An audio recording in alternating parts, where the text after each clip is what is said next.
Stephen Hicks, and now Dahmer had killed again.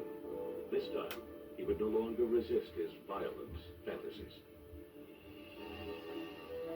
2 months later, Dahmer was back at the 219 Club.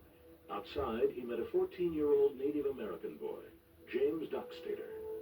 He asked James if he wanted to come to West Ellis with him and make some money posing naked for pictures. Dockstader agreed and became victim number 3. Dahmer was perfecting the process. Once back at his grandmother's house, Dahmer slipped a drug into a drink, and when Dockstader passed out, Dahmer had oral sex with him, strangled, dismembered, and then disposed of him. 2 months after killing Dockstader, Dahmer repeated the ritual with Richard Guerrero.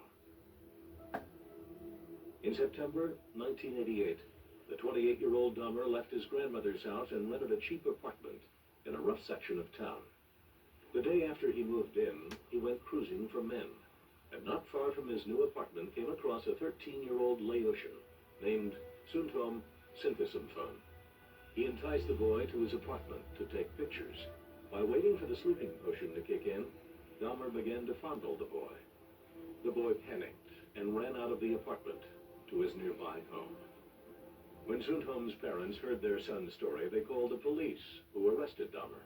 On January 30th, 1989, Jeffrey Dahmer was convicted of second-degree sexual assault.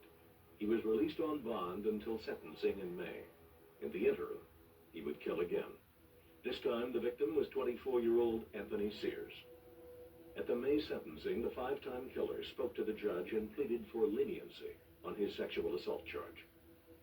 This enticing a child was the climax of my idiocy. If anything would shock me out of my past behavior patterns, it is this. The judge felt that there was still hope of saving the sex offender and sentenced Dahmer to a year in a work-release prison with orders that he receive treatment for his drinking and sexual problems. But in a bureaucratic mix-up, as Dahmer approached his release date a year later, he still had not received counseling for alcoholism. In March 1990, Dahmer's father Lionel wrote a letter to the judge for the case asking him not to release his son before he had completed a treatment program.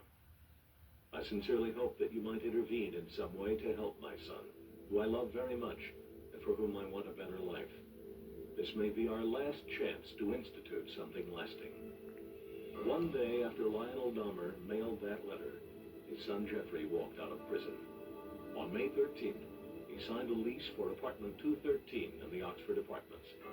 2 weeks later, he would kill again. Most serial killers are sexual deviants. Usually they are either sadists, like Ted Bundy, or they are necrophiles, like Jeffrey Dahmer. Sadists enjoy the power of taking a human life, but Jeffrey Dahmer hated killing. He had to get himself intoxicated every time he killed one of his victims, and he had to get himself intoxicated again in order to dismember them, because he found those aspects distasteful. But it was a means to an end in obtaining a sexual partner. Ernest Miller met Jeffrey Dahmer on a street corner near the Oxford Apartments. Miller was an accomplished dancer. Dahmer later told police he immediately took a liking to the muscular 24-year-old and offered him money to pose for pictures. Miller agreed, and once in the apartment, Dahmer drugged him. But Miller woke up sooner than expected, and Dahmer, instead of strangling him, was forced to slit his throat. Dahmer had sex with the dead body, and while he was still naked, dismembered it. Dahmer later stated he always dismembered his victims while in the nude. What he wanted was something that he could hug, spend his time next to, fondle, and not have any demands made for sodomy, which he did not like. The dilemma he had was that he didn't have the social skills to find someone who would find that gratifying and wanted no more. Dahmer began to keep souvenirs. He took Polaroids as Miller bled to death on the bed.